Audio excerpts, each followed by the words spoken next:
Good afternoon, સ્વાગત છે આપ સૌનું મિડકેપ મસ્તીમાં. હું યોમિક આપની સાથે. ભારતીય બજાર ન્યૂનતમ શરતી રિકવરીના મૂડમાં છે, પરંતુ રિકવરીના મૂડ બાદ હવે એક નાનકડી રેન્જમાં છે. આ રેન્જ વચ્ચે ઘણું બધું છે કે જે મિડકેપ અને સ્મોલ કેપ સ્ટોકમાં જ આપણે સમજવાનો પ્રયત્ન કરીશું. પરંતુ સૌથી પહેલાં શરૂઆત કરીશું હેડલાઇન્સની સાથે. ભારતીય બજારમાં નેગેટિવ ઓપનિંગ બાદ ન્યૂનતમ શરતી સારી રિકવરી. નિફ્ટી ઉતાર ચઢાવ બાદ 50 પોઈન્ટના વધારા સાથે 25,500 પાર કારોબાર. તો સેન્સેક્સમાં પણ ન્યૂનતમ શરતી રિકવરી બાદ મજબૂતી સાથે 82,800 નજીક 150 પોઈન્ટની તેજી. બેંક નિફ્ટીમાં બંને તરફી મુવમેન્ટ સાથે રિકવરી જોવા મળી. બેંક નિફ્ટીમાં ન્યૂનતમ શરતી 600 અંકની રિકવરી.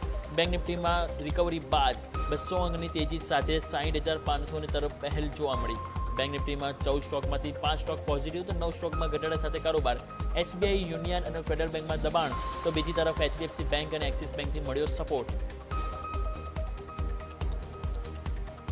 ત્રીજા ક્વાર્ટરના 26% વધ્યો ટોરેન્ટ ફાર્માનો નફો. આવકમાં પણ 18% વધારો, તો માર્જિનમાં પણ સુધારો, જે બાદ સ્ટોકમાં 5%થી વધુની મજબૂતી.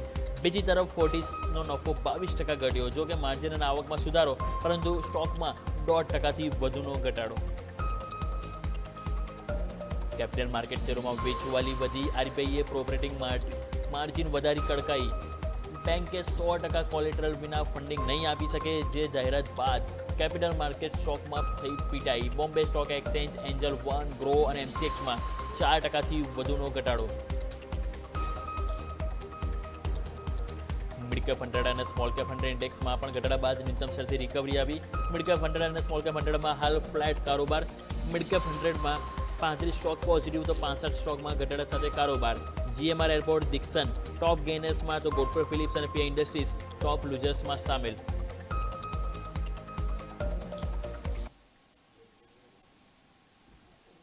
આવો સૌથી પહેલા નજર કરી લઈએ માર્કેટ. તમે જો એક રિકવરીના પ્રયાસ આપ્યા, પરંતુ રિકવરીના પ્રયાસ સફળ નથી રહ્યા. ઉપરની તરફ તમે જો ફરીથી 550 તરફ પહેલ થઈ, પરંતુ એ 550 તરફની પહેલ તમે જો તો ક્યાંક ને ક્યાંક નીચેની તરફ આપણે જઈ રહી છે. હાલ તમે ફરી 510 તરફ ગયા. લેટ્સ સી કે હવે 510 તો આવે છો, ફરીથી હવે 500 બ્રેક થાય છે કે પછી 550 ઉપર જાય છે, એની ઉપર આપણા સૌનું ધ્યાન અહીંયા રહેવાનું છે. પરંતુ આ બધા વચ્ચે પહેલાં તો મિડકેપ 100નો એક વખત ચાર્ટ સ્ક્રીન ઉપર લઈ આવો. મિડકેપ 100માં તમે જોશો તો હાલ આપણને ઉપરની તરફ 25,550 કે જે લેવલ છે કે એની ઉપર તમે જો ટકી નથી રહ્યા, રાઈટ. અને બીજી તરફ તમે જુઓ તો આપણને નીચે 25,500. આ તો આપણે નિફ્ટીની વાત થઈ. બેંક નિફ્ટીમાં 59,000 લેવલ બહુ જ મહત્વનું. પહેલાં મેં જે 2 રાઉન્ડ ડ્રો કર્યા છે ને, એ તમે નજર કરો. એ 2 રાઉન્ડ જે ડ્રો કર્યા એમાં તમે જોશો ને લેવલ આવે છે 59,000. એ 59,000 લેવલ તમે જો કોન્ફિડન્સ બતાવે છે. આજે પણ તમે ફરી તમે જો એની નીચે ગયા અને તમે એની ઉપર ફરીથી કમબેક કર્યું, મીન્સ કે ક્યાંક ને ક્યાંક કોન્ફિડન્સ ત્યાં આવી રહ્યો છે. હાલ 59,400 ને ઉપર છે. સો લેટ્સ સે કે હવે 59,400 છે, તો આજનો લો બહુ ઇમ્પોર્ટન્ટ રહેશે. જો આજનો લો પ્રોટેક્ટ થાય છે તો અધરવાઇઝ વાંધો નથી, પરંતુ જો આજનો લો નથી પ્રોટેક્ટ થતો તો પછી ક્યાંક ને ક્યાંક 59,000ની નીચે ડાયરેક્ટ 57,600 મીન્સ કે જે ગેપ છે ટ્રેડ ડીલવાળો, એ ગેપ ચાન્સીસ રહેશે કે પૂરાઈ શકે છે. તો એની ઉપર આપણા સૌનું ધ્યાન જરૂરથી રાખીશું. તો આપણે વિગતવાર થોડોક આને સમજવાનો પ્રયત્ન કરીએ. તો આપણી સાથે ફરી વિદ્યાસાગર ઇન્વેસ્ટમેન્ટથી નિશિત દોશી આપણી સાથે જોડાઈ ગયા છે. નિશિત સર, ફરી એક વખત ગુડ મોર્નિંગ. માર્કેટ તમે જોશો તો આપણે નિફ્ટી બેંક નિફ્ટીની તો વાત કરી છે, હજુ પણ રેન્જમાં છે, પરંતુ મિડકેપ અને સ્મોલ કેપમાં રિકવરીના પ્રયાસો થઈ રહ્યા છે. તો અહીંયા સર શું સેટઅપ જોઈ રહ્યા છો, બંનેમાં કયા લેવલ છે કે જે ઇમ્પોર્ટન્ટ રહેશે આવનારા દિવસો માટે? Sir good morning. Good morning. So આપણે જે હિસાબે વાત કરી માર્કેટ્સમાં લોઅર લેવલ્સથી એક રિકવરી આવી છે, એટલા જ આપણને સ્મોલ કેપ મિડ કેપમાં પણ એક આર્લી ટાઈમ ફ્રેમ પર એક રિકવરી જોવા મળી રહી છે. ઓવરઓલ અગર એક મોમેન્ટમની વાત કરીએ તો ઉપરથી એક સારું કરેક્શન લાસ્ટ 2 થી 3 દિવસમાં આપણને જોવા મળ્યું છે. ત્યારબાદ આજના દિવસમાં એક રિકવરી આપણને જોવા મળી રહી.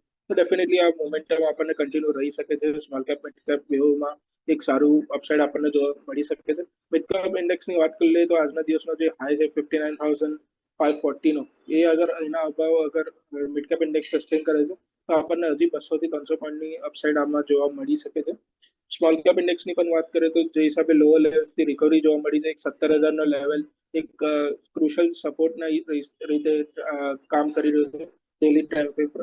અને જે હિસાબે માર્કેટમાં મોમેન્ટમ છે, અગર સ્મોલ કેપ ઇન્ડેક્સ 17,100ના અભાવ સસ્ટેન કરે છે તો આપણને હજી 1-2 દિવસ મોમેન્ટમ આમાં પોઝિટિવ સાઇડમાં કન્ટિન્યુ રહી શકે છે અને 17,200 થી લઈને 17,300ના ટાર્ગેટ જોવા મળી શકે છે. ઓકે, તો બહુ સરસ રીતે સર આપણને સમજાવ્યું છે લેવલ કે જેની ઉપર આપણા સૌનું ફોકસ અહીંયા જરૂરથી કરીશું. તો અહીંયાથી આપણને જે લેવલ સ્પેસિફિક તો ફોકસ કરીશું, પરંતુ સર તમારી ખાસ કરીને સ્ટ્રેટેજી પણ જાણી લઈએ. મિડ કેપ અને સ્મોલ કેપમાં કયા સ્ટોક છે કે જેની ઉપર તમે ફોકસ કરવાની સલાહ આપશો સર? સો મિડ કેપ આજે જે હિસાબે આજે કરેક્શન જોવા મળ્યું છે બ્રોકિંગ કંપનીઝમાં, અને એ હિસાબે આ એક બાઇંગ ઓપોર્ચ્યુનિટીના તરીકે આપણે યુટિલાઇઝ કરી શકીએ છીએ. તેમાંથી જ બીએસસીમાં બાય કરવાની સલાહ રહેશે. બીએસસી અત્યારે અરાઉન્ડ 2820 આસપાસ ટ્રેડ કરી રહ્યું છે. તો આજના દિવસમાં સરસ લોઅર લેવલથી એક રિકવરી આપણને જોવા મળી રહી છે. તો બીએસસીમાં બાય કરી શકાય છે. આજનો ડે લો જે છે 2730નો એક સ્ટોપ લોસ રાખવો છે. આપણને 2900 સુધીના લેવલ્સ જોવા મળી શકે છે બીએસસીમાં. તો બીએસસીમાં ખરીદારી કરવાની સલાહ રહેશે. તો બોમ્બે સ્ટોક એક્સચેન્જ એટલે કે બીએસસી કે જ્યાં જે ઘટાડામાં છે, કે જેને એક બાઇંગ ઓપોર્ચ્યુનિટી તરીકે જોઈ રહ્યા છે, બાઇંગ ડીપ તરીકે, તો એને આપણે ખાસ કરીને ફોકસ કરીશું એક બાઇંગ માટે નિશિત સર તરફથી. તો આવો દર્શક મિત્રો, આજે જાણી લઈએ કે નિફ્ટી 500માં આજે સ્ટોક સ્પેસિફિક કઈ રીતે એક્શન જોવા મળી રહી છે, કયા કયા સ્ટોક છે કે જે આજે એક મોમેન્ટમ બતાવી રહ્યા છે. તો જઈશું મારા સહયોગી મિરેલ આપણી સાથે જોડાઈ ગયા છે. મિરેલ, ગુડ મોર્નિંગ. જણાવો કે હવે આજે આપણને સ્ટોક સ્પેસિફિક એક્શન સરસ જોવા મળી રહી છે, રિકવરી પણ મૂળમાં જોવા મળી રહી છે મિડ કેપ સ્મોલ કેપ. તો કયા કયા સ્ટોક છે જે નિફ્ટી 500માં આજે આપણને હાઇલાઇટ થઈ રહ્યા છે? અત્યારે જોવા જાવ તો ઘણા બધા સ્ટોક છે જે અત્યારે નિફ્ટી 500માં તેજી અને મંદી કરતા સ્ટોક્સ તરીકે સામે આવી રહ્યા છે. તો પહેલાં તો આપણે વાત કરીએ નિફ્ટી 500ના કયા સ્ટોક છે જે અત્યારે તેજી કરતા સ્ટોક્સ તરીકે સામે આવી રહ્યા છે. તો પહેલો સ્ટોક તમારા ધ્યાનમાં આવશે નાટકો ફાર્મા. નાટકો ફાર્મામાં તમે જોશો પરિણામો પછી અત્યારે સ્ટોકમાં 13-13.5% વધારા સાથે કારોબાર દેખવા મળી રહ્યો છે. બીજો સ્ટોક દેખશો અંકુરમ ડ્રગ્સ તરફ નજર કરશો ત્યાં પણ 7%થી વધારે તેજી છે. એન્જિનિયર્સ ઇન્ડિયા તરફ નજર કરશો ત્યાં પણ 6%થી વધારે તેજી દેખવા મળી રહી છે. જીએમઆર એરપોર્ટ્સ પરિણામો પછી અત્યારે 6%થી વધારે તેજી દેખવા મળી રહી છે. સિગ્નેચર ગ્લોબલ તરફ નજર કરશો ત્યાં પણ 5%થી વધારે તેજી દેખવા મળી રહી છે. તો ઓવરઓલ દેખવા જાઓ તો અત્યારે 5%થી 13%ના વધારા સાથે કારોબાર કરતા સ્ટોક્સ અત્યારે નિફ્ટી 500માં જોવા મળી રહ્યા છે. હવે આપણે વાત કરીએ નિફ્ટી 500માં કયા સ્ટોક છે જે અત્યારે લૂઝર્સ તરીકે સામે આવી રહ્યા છે. તો પહેલો સ્ટોક છે બ્લુજેટ હેલ્થ. સ્ટોકમાં જોશો ને તો 9%થી પણ વધારે ઘટાડો નોંધાઈ રહ્યો છે. સ્ટોકમાં ફંડામેન્ટલ અને થોડું કંપનીના પરિણામો પણ વીક દેખવા મળ્યા છે. આઇનોક્સ વિન્ડ તરફ નજર કરશો ત્યાં પણ 7%નો ઘટાડો છે. બીએસસી તરફ નજર કરો, ન્યૂઝના કારણે અત્યારે સ્ટોકમાં 6%થી વધારે ઘટાડો નોંધાઈ રહ્યો છે. ઓલા ઇલેક્ટ્રિક્સ પરિણામો પછી 6%ની ઘટાડો, અને સી ઇન્ફો સિસ્ટમ તરફ નજર કરશો ત્યાં પણ 5%થી વધારે ઘટાડો નોંધાઈ રહ્યો છે. તો ઓવરઓલ આ 5 સ્ટોક છે જે અત્યારે નિફ્ટી 500માં મંદી કરતા સ્ટોક્સ તરીકે સામે આવી રહ્યા છે. હવે ઘણા સ્ટોક એવા પણ છે જેમને અત્યારે આ માર્કેટમાં પણ નવા 52 વીક હાઈ ક્રિએટ કરેલા છે. ટોટલ જોશો ને તો 5 સ્ટોક એવા છે જેમને નવા 52 વીક હાઈ ક્રિએટ કર્યા છે. પહેલો સ્ટોક છે એસ્ટ્રોલ. 1%થી વધારે તેજી સાથે નવા 52 વીક હાઈ ક્રિએટ કર્યા છે. ટોરેન્ટ ફાર્મા, પછી જેબીએમ કેમિકલ છે, મેક્સ ફાઇનાન્શિયલ છે અને જેએફ કોમર્શિયલ છે. કંઈ ને કંઈ ન્યૂઝ કે કંઈ ને કંઈ પરિણામોના ઇમ્પેક્ટના કારણે અત્યારે 5 સ્ટોક છે જે અત્યારે હાઇલાઇટ થતા આવી રહ્યા છે 52 વીક હાઈ નવા ક્રિએટ કરવાના લિસ્ટમાં. હવે આપણે વાત કરીએ 52 વીક લો કયા સ્ટોકે ક્રિએટ કરેલા છે. તો પહેલો સ્ટોક એમાં આવશે આઇનોક્સ વિન્ડ. હમણાં જ વાત કરી પરિણામો પછી અત્યારે 7%થી વધારે ઘટાડા સાથે નવા 52 વીક લો બનાવે છે. બ્રેનવીસ સોલ્યુશન તરફ નજર કરશો ત્યાં નવા 52 વીક લો બનાવીને 9% ઘટ્યો છે સ્ટોક. રિલાયન્સ ઇન્ફ્રા તરફ નજર કરશો, પછી કેએસસી ઇન્ટરનેશનલ છે અને ટાટા કેમિકલ્સ છે. આ 5 સ્ટોક છે જે અત્યારે નવા 52 વીક લો ક્રિએટ કરેલા છે. તો એમ અત્યારે જોવા જઈએ ને તો ઘટનારા સ્ટોક્સ અને વધનારા સ્ટોકમાં તો સારો એવો મોમેન્ટમ દેખવા મળી રહ્યો છે. પણ 2 સ્ટોક છે જે વધારે હાઇલાઇટ થતા આવી રહ્યા છે, જેમ કે નાટકો ફાર્મા છે જે સૌથી તેજી કરતા સ્ટોકમાં, અને ઘટાડા તરફ નજર કરશો તો બ્લુજેટ હેલ્થ છે જે અત્યારે સૌથી વધારે ઘટાડો નોંધાઈ રહ્યો છે. ઓકે, તો ઓવરઓલ આ બધા સ્ટોક છે કે જે મોસ્ટ હાઇલાઇટેડ તરીકે જોવા મળી રહે છે. મિરાલ, ખૂબ ખૂબ આભાર આપનો માહિતી બદલ. આવો દર્શક મિત્રો નજર કરી લઈએ કે આજે મોસ્ટ મોમેન્ટમવાળા સ્ટોક છે તેની ઉપર આપણે એક્સપર્ટ સાથે પણ જાણી લઈએ કે આગળ શું અહીંયાથી રણનીતિ અપનાવીશું. શરૂઆત કરીશું નેટકો ફાર્મા. તમે જો આજે બહુ સરસ પરફોર્મન્સ સ્ટોકમાં જોવા મળી છે.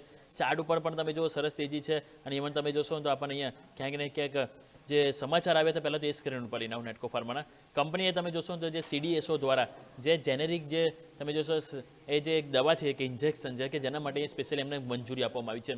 અને કંપનીએ માર્ચ 2026માં ભારતમાં આ જે દવા છે લોન્ચ કરે એવી એક સંભાવના અહીંથી બોલાઈ રહી છે. કંપની દ્વારા 1.5% ડિવિડન્ડની પણ જાહેરાત કરવામાં આવી છે જે પરિણામ આવે એમાં.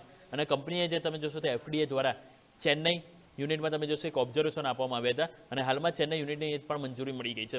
અને કંપની નફામાં તમે જોવો છો પરિણામની વાત કરીએ તો 14%નો વધારો છે. આવકમાં પણ એક વધારો છે. અને કંપની તમે જોશો તો મજબૂત એક્સપોર્ટ ફોર્મ્યુલેશન અહીંયાથી ગ્રોથ જોવા મળે છે. આખરી જે પરિણામ આવે એમાં ખાસ કરીને એટલે કે નવા પ્રોડક્ટને લઈને મંજૂરી મળી ગઈ છે એ વાતને લઈને અને પરિણામ ઓવરઓલ દરેક વસ્તુ તમે જો આજે સેલિબ્રેશન જોવા મળી છે, ને એ જ કારણે સ્ટોકમાં 10થી 13% સુધીની શાનદાર તેજી જોવા મળી છે. નિશિત સર, કઈ રીતે જોઈશું નેટકો ફાર્મા હાલના લેવલે કોઈ બાઇંગ ઓપોર્ચ્યુનિટી જોઈ રહ્યા છો સર? સો નેટકો ફાર્માની વાત કરીએ તો ડેફિનેટલી આજના દિવસમાં જે હિસાબે સંકેત છે એક પોઝિટિવ ન્યૂઝના લીધે એક મોમેન્ટમ આપણને આ કાઉન્ટરમાં જોવા મળ્યું છે. તો ડેફિનેટલી આ જે મોમેન્ટમ છે એ કન્ટિન્યુ રહી શકે છે. 930 થી લઈને 940ના લેવલ્સ એક રેઝિસ્ટન્સના લેવલ્સ છે જ્યાંથી જ આજના દિવસમાં થોડું આપણને પુલબેક પણ જોવા મળ્યું છે. તો અગર એક્ઝિસ્ટિંગ પોઝિશન છે તો આમાં થોડું પ્રોફિટ બુક કરવાની સલાહ રહેશે. અગર લોઅર લેવલ્સમાં 800 ના આસપાસ અગર બાઇંગ છે તો થોડું પ્રોફિટ બુક કરી શકાય છે. 50% પ્રોફિટ બુક કરવાની સલાહ રહેશે અને બીજું 50% એક હોલ્ડ રાખી શકાય છે. મીડિયમ ટર્મમાં આપણને આમાં 1000 સુધીના લેવલ્સ પણ જોવા મળી શકે છે.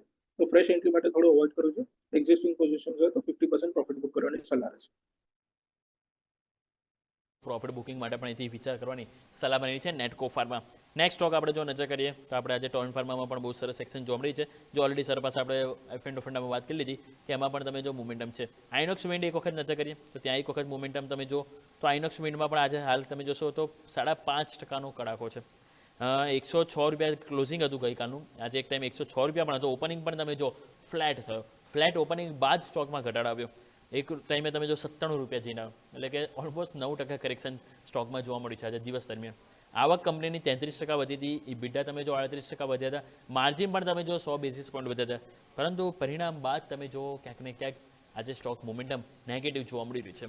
આઇનોક્સ વિન્ડ બાઇંગ ઓપોર્ચ્યુનિટી કોઈ સર ઘટાડે બાયોન ડીપ કરીશું કે પછી થોડું વેઇટ કરીશું હજુ? આઇનોક્સ વિન્ડની વાત કરીએ તો જે હિસાબે ચાર્ટના મોમેન્ટમ આપણે જોઈ રહ્યા છે સખત ડાઉન ટ્રેન્ડ મોમેન્ટમ છે. ઓલમોસ્ટ નવા લોઝ બની રહ્યા છે. એવરી વીક એક ન્યૂ લો બની રહ્યો છે. તો અત્યારે ફિલહાલ અવોઇડ કરવાની જ સલાહ રહેશે. જે હિસાબે હાયર લેવલ્સથી કરેક્શન 200ના લેવલથી કન્ટિન્યુઅસ ડાઉનસાઇડ આપણને જોવા મળ્યું છે.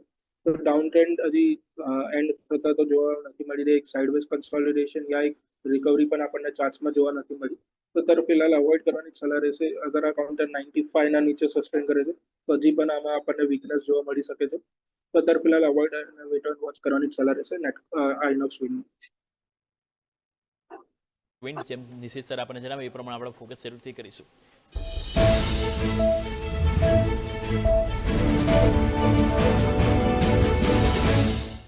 બ્રેક બાદ આપનું સ્વાગત છે. તો બ્રેક પહેલાં આપણે જેમ વાત કરીએ તો સ્ટોક સ્પેસિફિક તમે જો એક્સચેન્જ જોવા મળી છે. માર્કેટ હજુ પણ એ જ રેન્જમાં છે, આપણે એની પર વધારે નહીં જતા. પરંતુ સ્ટોક સ્પેસિફિક આજે વાત કરીએ તો ફર્સ્ટ ક્રાય 10%નો કડાકો એક જ દિવસમાં તમે જુઓ. બહુ જ ભારે આપણને એક વેચવાલી જોવા મળી છે. નીચેની તરફ 260નું લેવલ હતું કે જે મલ્ટિપલ ટાઈમ્સ તમે જોશો તો સ્ટોકે બચાવવાનો પ્રયત્ન કરે, પરંતુ જે આજે નથી બચી રહ્યું અને ડે લો ઉપર હાલ આપણને કારોબાર જોવા મળી રહ્યો છે.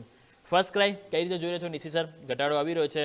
અહીંયા તમે જુઓ તો સ્ટોક ઇવન નવેમ્બરની પહેલાં પણ આપણે થોડું જોઈએ તો આપણને ઓલમોસ્ટ ઓગસ્ટ આજુબાજુ સ્ટોક 440 રૂપિયા આજુબાજુ હતો 2025માં. એટલે કે છેલ્લા 5-6 મહિનામાં સ્ટોક તમે જોશો 440 થી 240 200 રૂપિયા ઘટી ગયો છે. તો આને સર એક ઓવરસોલ્ડ ગણીશું કે પછી ક્યાંક ને ક્યાંક વીકનેસ તરીકે આપણે થોડું અવોઇડ કરીશું સર? સો ફર્સ્ટ ક્રાયની વાત કરીએ તો ડેફિનેટલી આજનો જે કરેક્શન જે એક સરપ્રાઇઝના રીતે જ આપણને જોવા મળી રહ્યું યસ. છે. મેજર ફંડામેન્ટલ્સમાં કોઈ મેજર ચેન્જીસ આપણને આ કંપનીમાં જોવા નથી મળી રહ્યા. ઇનફેક્ટ આપણે ક્લાયન્ટ્સને પણ આ સ્ટોક હાયર લેવલ્સમાં સજેસ્ટ કરેલો છે. બટ અગર ઓવરઓલ વાત કરીએ તો બાયસનેસ આપણો આમાં પોઝિટિવ સાઇડ જ છે. એક સ્ટ્રોંગ ફંડામેન્ટલ કંપની છે, પ્લસ આપણને સારો એવો યુનિક બિઝનેસ મોડેલ પણ છે આ કંપનીનો. તો ડેફિનેટલી એક લોંગ ટર્મ પિક હિસાબે ફર્સ્ટ ક્રાયને એડ કરવાની જ સલાહ રહેશે. બટ અત્યારે જે હિસાબે વીકનેસ જોવા મળી રહ્યું છે તો શોર્ટ ટર્મ ટ્રેડિંગનો તો એડવેન્ચર કરવાનો તો કોઈ સલાહ નહીં રહે. આ વીકનેસ થોડું કન્ટિન્યુ પણ રહી શકે છે. બટ અગર લોંગ ટર્મનો વ્યૂ પોઈન્ટ હોય તો પોઝિશન હોય તો હોલ્ડ રાખી શકાય છે. વધારે પેનિક કરવાની કોઈ આમાં શક્યતા નથી. ઓકે, તો આ પ્રમાણે વ્યૂ બનતો જોવા મળી રહ્યો છે. ખાસ કરીને આપણે ફોકસ કરીશું. નેક્સ્ટ સર મારે તમારી પાસે વાત કરો છે એસ્ટ્રલ. અમે લાસ્ટ વીક પણ બહુ આ ચર્ચા કરતા આ સ્ટોક ઉપર. આજે સવારે ઇન્ટરડે ગેમમાં પણ મારા સહયોગી અજય દ્વારા લેવામાં આવ્યો હતો. અને આમાં એક વસ્તુ કોમન છે સર, 2025 અત્યાર સુધી જોઈશું ને તો નીચેની તરફ આપણને 1350નું લેવલ મેક્સિમમ ટાઈમ તમે જોશો ને તો એક સપોર્ટ તરીકે કામ કરે છે. અને ઉપરની તરફ 1600નું લેવલ હતું કે જે 2 વખત તમે જો ટોપ બન્યા અને ત્યાંથી વેચવાળો છે. પરંતુ આ ફેરી ફાઇનલ એ ટોપનું બ્રેકઆઉટ જોવા મળ્યું છે. સ્ટોક આજે તમે જો 1622 ઉપર છે. તો અહીંયા ચાન્સીસ કરી કે સર એક વર્ષનું એક બ્રેકઆઉટ સરસ જોવા મળી રહ્યું છે. તો એક સારી એવી પહેલ આપણને એસ્ટ્રલમાં જોવા મળે સર? સો એસ્ટ્રલની જે હિસાબે આપણને વાત આપણે પહેલા પણ કરેલી છે, અહીંયા થોડું મોમેન્ટમ પોઝિટિવ સાઇડમાં લોઅર લેવલ્સથી એક સારી એવી અપસાઇડ આપણને કાઉન્ટરમાં જોવા મળી છે. તો એક્ઝિસ્ટિંગ અગર લોઅર લેવલ્સથી પોઝિશન છે તો એને હોલ્ડ રાખી શકાય છે. ડેફિનેટલી આમાં બ્રેકઆઉટ અગર સસ્ટેન થાય છે તો આપણને એક સ્ટ્રોંગ મોમેન્ટમ જોવા મળી શકે છે. બટ ફ્રેશ એન્ટ્રી માટે થોડું વેટ કરવું જોઈએ, થોડું ઘટાડાનો વેટ કરવું જોઈએ, યા થોડું એક સાઇડવેઝ કન્સોલિડેશનનો વેટ કરવું જોઈએ. જ્યાં સુધી આમાં એક કન્સોલિડેશન નથી મળતું ત્યાં સુધી ફ્રેશ એન્ટ્રી માટે તો સલાહ નહીં જ બને. એક લેવલ્સની અગર વાત કરી લઈએ તો આપણને 1580 થી લઈને 1570ના લેવલ્સના આસપાસ અગર આ કાઉન્ટર મળે છે ત્યાં આગળ એક ફ્રેશ એન્ટ્રી કરી શકાય છે.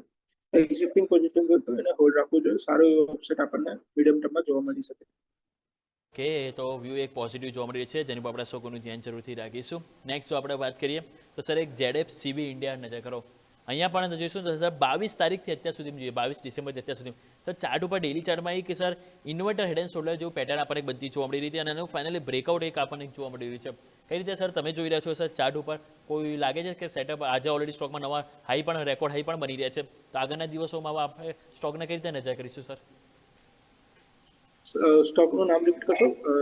Yes sir, ZF CB India. ZMC. ZF CB I guess India sir આમાં- લખશો ને? Yes sir. આઈ ગેસ આમાં લોડ નથી થઈ રહ્યો ચાર્ટ, અત્યારે આપણે યસ skip સર, કરીએ. ZF કોમર્શિયલ સર તમે લખશો ને, ZF commercial vehicle control ZF CB તો આવી જશે સર. આમાં લોડ નથી થઈ રહ્યો, તો આપણે અત્યારે Okay. ફિલહાલ આને સ્કીપ રાખીએ. ઓકે, કશો વાંધો નહીં સર. નેક્સ્ટ સર જો આપણે વાત કરીએ તો તમારી પાસે એક બ્લુ જેટ પણ વાત કરવી છે. અહીંયા પણ તમે જોયું કે આજે આપણને ભારે ઘટાડો જોવા મળે છે. મેક્સિમમ કારણ છે અને એનું મેઇન તમે જોશો ને કારણ તો આપણને એક એમનો જે ઘટાડો છે પાછળ એમનું જે પરિણામ છે, પરિણામ તમે જો ખરાબ આવ્યા અને એ બાદ સર આપણે જોઈશું તો ક્યાંક ને ક્યાંક જે બ્રોકરેજ હાઉસ છે એ પણ પોઝિટિવ જોવા નથી મળ્યા. પહેલાં તો જોવો તો કંપનીના જે નફામાં 59% ઘટાડો છે, ઇબિટા પણ ઘટ્યા, માર્જિન પણ ઘટ્યા છે, સાથે કંપનીનું જે સેલ્સ જોઈશું તો સેલ્સમાં ઓલમોસ્ટ 40% ઘટાડો જોવા મળે છે. ટોટલ જે એમની જે એક્સપેન્શન તમે જોશો ને તો ક્વાર્ટરલી એમાં 25.5% વધારો તો થયો છે, પરંતુ એ નંબર ઉપર નથી જોવા મળી રહ્યું. કંપનીએ જે પ્રોડક્ટ મિક્સમાં તમે જો ફેરફાર કર્યો કે જેની અસર સીધી માર્જિનમાં ફેરી જોવા મળી. કોન્ટ્રાસ્ટ મીડિયાના નબળા એક્સપોર્ટથી પણ તમે જો ઓર્ડર પણ એક અસર જોવા મળી છે. અને બીજું તમે જોશો તો એમનું જે ફાર્માસ્યુટિકલ અને API માંથી જે વાર્ષિક 35 થી 40% આવક જે ઓલરેડી કંપની મળે છે, અને કોન્ટ્રાસ્ટ મીડિયા જે આપણે વાત કરી એમાં 40 થી 45% આવક કંપનીને મળે છે. અને બંને સેગમેન્ટનું વેચાણ તમે જુઓ જે એક્સપેક્ટેશન હતી એનાથી એક કહેવાય ને કે નીચેની તરફ જોવા મળ્યું છે. JP મોર્ગને ડાઉનગ્રેડ કર્યો, ટાર્ગેટ તમે જો 330 રૂપિયાને એમના દ્વારા આપવામાં આવી છે. સ્ટોક ઓલરેડી આજે 360 રૂપિયા સાથે નવા 52 એક લો બનાવી રહ્યો છે. કઈ રીતે જોઈશું સર બ્લુ જેટ હેલ્થ? સો બ્લુ જેટ હેલ્થની વાત કરીએ તો સખત આપણને નરમાશ જોવા મળી છે. કાઉન્ટરમાં ઓલમોસ્ટ 1000ના લેવલથી કન્ટિન્યુઅસ ડાઉનસાઇડ જ જોવા મળી રહી છે. એક વીકનેસ હજી પણ ચાર્ટ્સમાં આપણને જોવા મળી રહી છે, કોઈ સ્ટ્રોંગ રિકવરી પણ આપણને જોવા નથી મળી રહી. તો અત્યારે ફિલહાલ અવોઇડ જ કરવું રહેશે. કાઉન્ટરમાં હજી પણ અગર 350ના નીચે અગર આ કાઉન્ટર સસ્ટેન કરે છે, જે ઓલ ટાઈમ લોના આસપાસ લેવલ્સ છે, તો ત્યાંથી એક હજી આપણને 320-310 સુધીના લેવલ જોવા મળી શકે છે. તો અત્યારે ફિલહાલ અવોઇડ કરવાની જ સલાહ રહેશે બ્લુ જેટ હેલ્થ કેરમાં. ઓકે, તો આ પ્રમાણે વ્યૂ બનતો જોવા મળ્યું છે બ્લુ જેટ હેલ્થ, કે જેની ઉપર આપણા સૌનું ધ્યાન જરૂરથી રાખીશું. નેક્સ્ટ નજર કરીએ એન્જિનિયર્સ ઇન્ડસ્ટ્રીઝ. તમે જો અહીંયા પણ આજે આપણને એક સરસ સેક્શન જોવા મળી રહી છે એન્જિનિયર્સ ઇન્ડિયા, કે આપણે યાદ છે કે લાસ્ટ ટાઈમ પણ આપણે વાત કરી હતી કે આ સ્ટોકમાં એક સરસ મોમેન્ટમ હતું અને આજે પણ તમે જો સ્ટોકમાં 6%ની તેજી આપણને સ્ટોકમાં જોવા મળી રહી છે. અહીંયા સર એક વખત ચાર્ટ ઉપર નજર કરો તો એક બાઉન્સ બેક સરસ પ્રયત્નો જોવા મળે. લાસ્ટ વીક પણ તમે જો સ્ટોકમાં સરસ તેજી હતી અને ઇવન આ ફેરી પણ તમે જોશો તો એક સરસ તેજી સાથે સ્ટોકમાં મોમેન્ટમ જોવા મળી રહ્યું છે. અહીંયા સર શું સલાહ રહેશે ન્યૂ બાયર માટે અને એક્ઝિસ્ટિંગ શેર હોલ્ડર બંને માટે સર? સો એન્જિનિયર્સ ઇન્ડિયાની વાત કરીએ તો ડેફિનેટલી લોઅર લેવલ્સથી એક સારો મોમેન્ટમ આજે કાઉન્ટરમાં જોવા મળી છે. 6-6.5% અપસાઇડ આપણને જોવા મળી રહી છે. તો ડેફિનેટલી એક મોમેન્ટમમાં એક બ્રેકઆઉટ આપણને કાઉન્ટરમાં જોવા મળી રહ્યું છે. તો એક્ઝિસ્ટિંગ પોઝિશન્સ હોય તો આમાં હોલ્ડ રાખી શકાય છે. હજી પણ આપણને 230 થી લઈને 240ના લેવલ્સ આવવાના દિવસોમાં જોવા મળી શકે છે. બટ ફ્રેશ એન્ટ્રી માટે થોડું વેઇટ કરવું જોઈએ, આપણને થોડું ડીપનું રાહ જોવું જોઈએ. ફ્રેશ એન્ટ્રી અગર આપણને 200ના આસપાસ મળે છે, ત્યાં આગળ એક ફ્રેશ એન્ટ્રી લઈ શકે છે લોંગ સાઈડમાં. તો આપણને 230 થી 240 લેવલ્સ આમાં શોર્ટ ટર્મમાં જોવા મળી શકે છે એન્જિનિયર્સ ઇન્ડિયામાં. પ્રમાણે વ્યૂ બનતો જોવા મળી રહ્યો છે. ખાસ કરીને આપણા સૌનું ફોકસ જરૂરથી અહીંયા રાખીશું. નેક્સ્ટ આવ નજર કરી લઈએ માર્કેટ. તમે જોશો તો ન્યૂનતમ સરથી એક રિકવરી અને ઉપલા સરથી દબાણ, એટલે કે હજુ પણ એ જ નાનકડી રેન્જમાં આપણને જોવા મળી રહે છે. જો નજર કરીએ બીજું સ્ટોક સ્પેસિફિક તો તમે જુઓ તો આજે ઇવન સર GMDC ઉપર એક વખત નજર કરો. હાલ તમે જોશો તો ત્યાં પણ એક એક્શન સરસ આપણને જોવા મળી રહી છે. તો અહીંયા સર કઈ રીતે આગળ વ્યૂ બની છે? કારણ કે પરિણામ તમે જોશો તો એવો કોઈ ખાસ આપણને જોવા નથી મળી રહ્યા. પરિણામ પણ તમે જોયું તો એમની જે ખાસ કરીને નફો એમનો ઘટ્યો હતો, માર્જિન થોડાક વધ્યા હતા પરંતુ નફો એમનો ઘટ્યો હતો અને આવક ઘટી હતી. ઓપરેટિંગ નંબર હતા, મિક્સ પરફોર્મન્સ જોવા મળી રહ્યું હતું. હવે સર પરિણામ બાદ હવે આગળ શું બની રહ્યો છે સર વ્યૂ GMDC? GMDCની વાત કરીએ તો આમાં નરમાશ આપણને કાઉન્ટરમાં લાસ્ટ 3-4 દિવસથી જોવા મળી રહી છે. તો એ વીકનેસ કન્ટિન્યુ રહી શકે છે. આજે પણ કાઉન્ટરે 50 ડેઝ મૂવિંગ એવરેજનું બ્રેકડાઉન આપ્યું છે, તો એના નીચે સસ્ટેન કરી રહ્યો છે. તો હજી પણ વીકનેસ આમાં આપણને કાઉન્ટરમાં જોવા મળી શકે છે.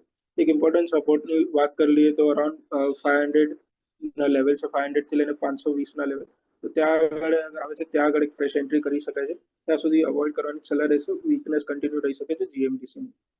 ઓકે, તો આ પ્રમાણે વ્યૂ બનતો જોવા મળ્યો છે, ખાસ કરીને જીએમડીસી, જેનું પર આપણા શોકોનું ધ્યાન જરૂરથી રાખીશું. તો નિશી સર, આ સાથે આપની સાથે સમય થયો છે મિડકેપ મસ્તીમાં રજા લેવાનો. આપને તરફથી ડિસ્ક્લેમર. તો આજે જે પણ સ્ટોક્સ આપણે ડિસ્કસ કર્યા એમાં મારી કોઈ પર્સનલ પોઝિશન્સ નથી. ક્લાયન્ટ સાથે સ્ટ્રીમ વ્યૂ શેર કરેલા હોઈ શકે છે. શોમાં બોલાવવા માટે તમારો ખૂબ ખૂબ આભાર. આપનો પણ નિશી સર ખૂબ ખૂબ આભાર મારી સાથે જોડાવા બદલ. Thank you so much sir. આવો દર્શક મિત્રો, નજર કરી લઈએ એક વીકલી તમે માર્કેટ તમે જોશો તો ક્યાંક ને ક્યાંક સ્વાભાવિક છે કે એક્શન મોડમાં તો છે, પરંતુ એક્શન બહુ નાનકડી રેન્જ છે.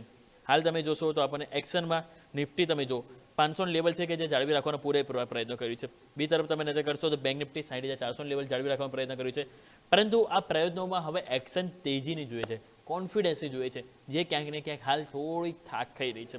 બેંક નિફ્ટી 60,500 ઉપર રહે ટકે તો એ થોડું બેટર રહેશે, અને નિફ્ટી માટે તમે જો તો એ છે એટલીસ્ટ 25,600નું લેવલ કમબેક કરવું.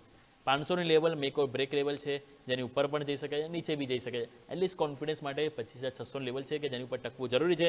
લેટ્સ સે હવે ટાઈમ આપીએ. ન્યૂનતમ સાથે રિકવરી તો પણ છે, પરંતુ રિકવરીમાં કોન્ફિડન્સ ત્યારે આવશે કે જ્યારે 25,600 લેવલ અહીંયાથી આપણને ક્રોસ ઓવર જોવા મળે તો.